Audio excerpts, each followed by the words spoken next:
Hi you guys, I am ready to read our story for this week. This is Unit 6, Week 30. This is the last week of our Journeys books in 3rd grade. That is so crazy. So I'm really excited about our story this week. It's kind of a longer one, so settle in, get comfy, and we'll read the story together. Before we get going, I just wanted to talk about our notes really fast, our vocabulary notes that you're going to copy down into your reading journal.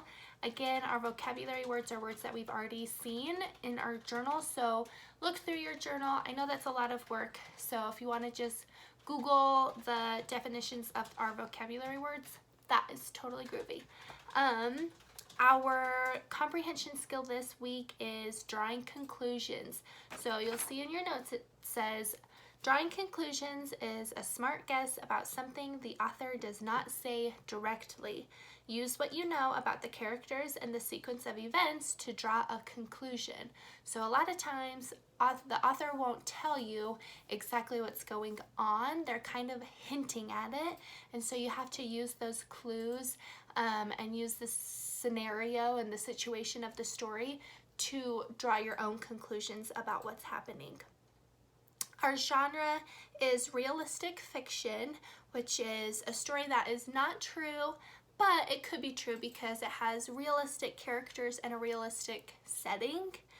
And so it's not based on a true story, it's not a true story, it just has things that could really happen. So our story is Saving Buster. I'm so excited to read this story because I love dogs, and so I am very excited. Okay, so here we go. Saving Buster. Go get it, boy, Mrs. Parker yelled as she tossed Buster's favorite ball across the yard.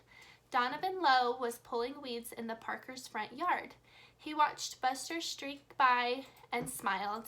Donovan liked Mrs. Parker. A year ago, she'd had a stroke. That's when she moved in with her daughter Liz, Donovan's neighbor. The stroke left Mrs. Parker weak enough to need a wheelchair, but it didn't affect her funny bone.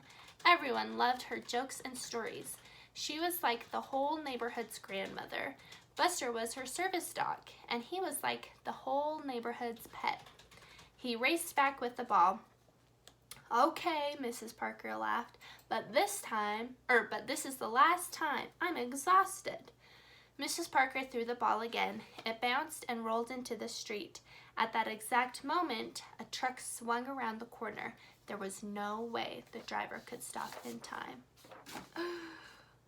Buster! Both Donovan and Mrs. Parker shouted. Donovan sped to the curb where Buster lay. The truck driver was kneeling beside the dog. Get a blanket and call the vet, he yelled to Donovan. Tell them it's an emergency and we're on our way.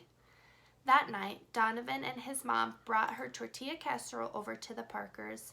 Liz reported what the vet had told them. Dr. Sims thinks that Buster will need to go to the animal hospital in the city for an operation. She'll call tomorrow when she knows more. So I'm going to pause the story really quick. So this is one of those opportunities where we draw conclusions, right? It didn't say exactly that Buster got hit by the truck, but it just gave us the situation and we could play out the scenario in our head. So Mrs. Parker threw the ball. It went down the street. Around the corner came a big truck, and there was no time for the truck to see Buster. And so it doesn't say Buster got hit by the truck. It just says everything else, and we just have to draw that conclusion. All right, back to the story. I'm on the last paragraph on page 67. The next morning, Donovan waited nervously for news about Buster. Around 10 o'clock, Liz called. Donovan stayed near until his mother hung up. Buster has 2 broken legs, his mom said. The doctors will operate today. You and I will help out with Mrs. Parker while Liz is at the animal hospital. Next page. Donovan and Mrs. Parker looked at old photo albums while they waited for Liz. They shared funny stories about Buster. Donovan's mom did what she always did in times of stress. She cooked. Liz returned late that evening. Buster would have casts on his legs for a while, but he'll be all right. Phew! Mrs. Parker and Donovan played a game as his mother heated some food for Liz.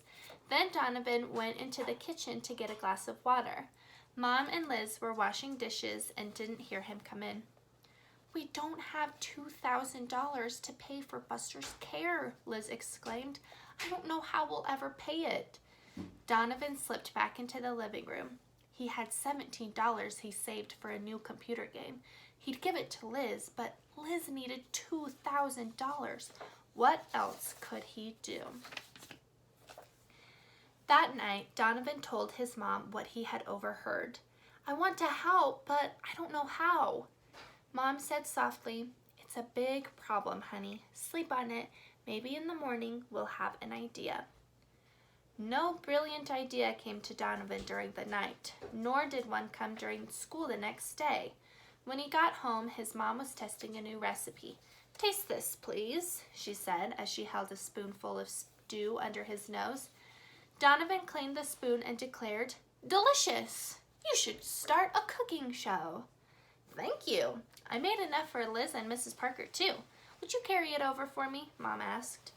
Liz was on the phone as she answered the door. She pointed Donovan to the kitchen.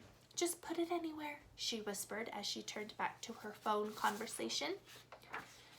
Donovan stared at the counters. It seemed as if all their neighbors had sent food.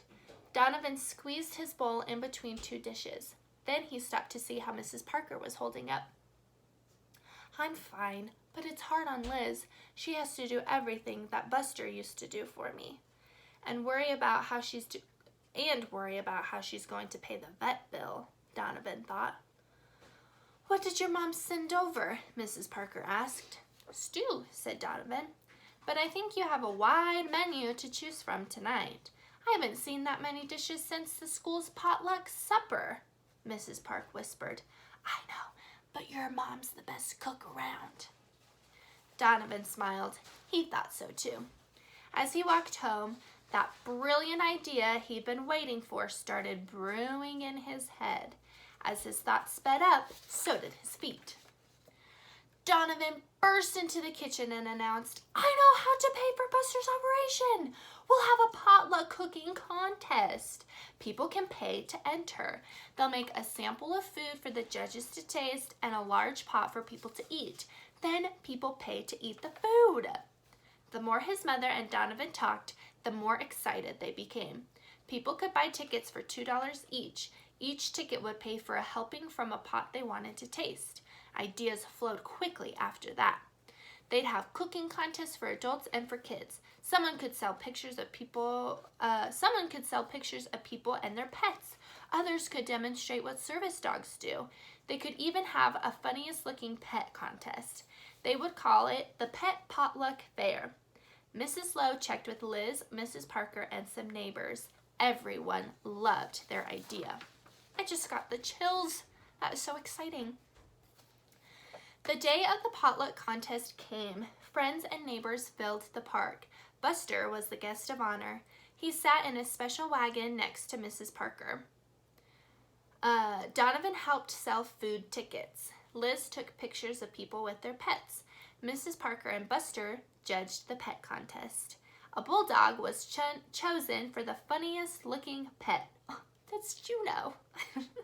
It wasn't a surprise when Donovan's mom won the cooking contest, but the best moment came at the end of the day. There was a little moment where we could draw a conclusion in this paragraph where it said, let's see, Buster was the guest of honor. He sat in a special wagon next to Mrs. Parker. So it doesn't say why he sat in the special wagon, but we can assume and draw the conclusion that he sat in the special wagon because he has 2 broken legs, and the wagon is special because he's the guest of honor. All right, next paragraph, it says, Carl Baca was a banker who lived on Donovan Street. He made a special announcement. Buster has shown us how important a service dog can be. Because we care, we've raised more than $1,000 toward Buster's vet bill. The crowd hollered and clapped.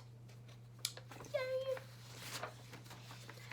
Donovan hollered and clapped too, but he knew that it wasn't enough.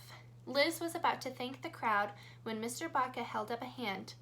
When Donovan Lowe talked to me about raising money for Buster, I made a vow. I told myself that my bank would do all it could to help raise this money. I talked to the other businesses in our neighborhood too, and we will make up the difference. We will donate the rest of the money needed to pay Buster's vet bill. I just got the chills again. That is so special. The crowd hollered and clapped even more. Liz laughed and cried at the same time. So did Mrs. Lowe and Mrs. Parker. Buster looked up at Donovan. Donovan could have sworn Buster was smiling, and that was all the thanks Donovan needed. Aw, look how cute. Oh my gosh, I just love this story about dogs overcoming trials and a cute dog, wonderful neighbors helping each other. Oh my gosh, I just love this story. So I hope you enjoyed it as well. I hope pausing and kind of pointing out places where we could draw conclusions will help you tomorrow on Tuesday when you do your graphic organizer, where you'll have to find clues and draw conclusions yourself. And so yeah, that is it for today. I hope you like that story. I really love it. Good luck with everything, and let me know if you need any help. Love your guts. Bye.